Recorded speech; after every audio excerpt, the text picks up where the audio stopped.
নমস্কাৰ। ৰাজ্যৰ হাইস্কুলসমূহৰ প্ৰধান শিক্ষক নিযুক্তিত উচ্চ ন্যায়ালয়ৰ স্থগিতাদেশ। গোচৰ নিষ্পত্তি নোহোৱা পৰ্যন্ত আগবঢ়াব নোৱাৰিব নিযুক্তি প্ৰক্ৰিয়া। একত্ৰীকৰণ হোৱা এম ই স্কুলৰ স্নাতক শিক্ষকৰ অভিজ্ঞতা গ্ৰহণ কৰা নাছিল শিক্ষা বিভাগে।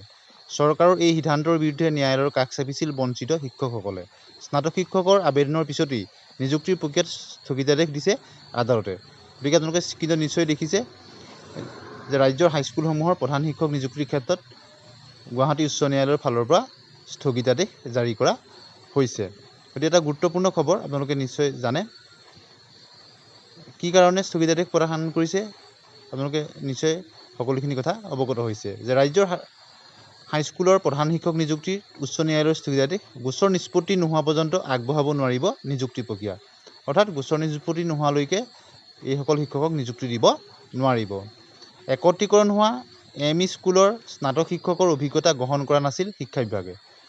চৰকাৰৰ এই সিদ্ধান্তৰ বিৰুদ্ধে ন্যায়ালয়ৰ কাষ চাপিছিল বঞ্চিত শিক্ষকসকলে। অৰ্থাৎ প্ৰধান শিক্ষকসকলৰ নিযুক্তিৰ ক্ষেত্ৰত একত্ৰীকৰণ অৰ্থাৎ আমালগেমেশ্যন হোৱা এম ই স্কুলৰ যিসকল স্নাতক শিক্ষক আছিল তেওঁলোকৰ অভিজ্ঞতা গ্ৰহণ কৰা হোৱা নাছিল শিক্ষা বিভাগে। চৰকাৰৰ এই সিদ্ধান্তৰ বিৰুদ্ধে গুৱাহাটী উচ্চ ন্যায়ালয়ৰ কাষ চাপিছিল বঞ্চিত শিক্ষকসকলে। আৰু গোচৰ নিষ্পত্তি নোহোৱা পৰ্যন্ত নিযুক্তি আগবঢ়াব নোৱাৰিব চৰকাৰে।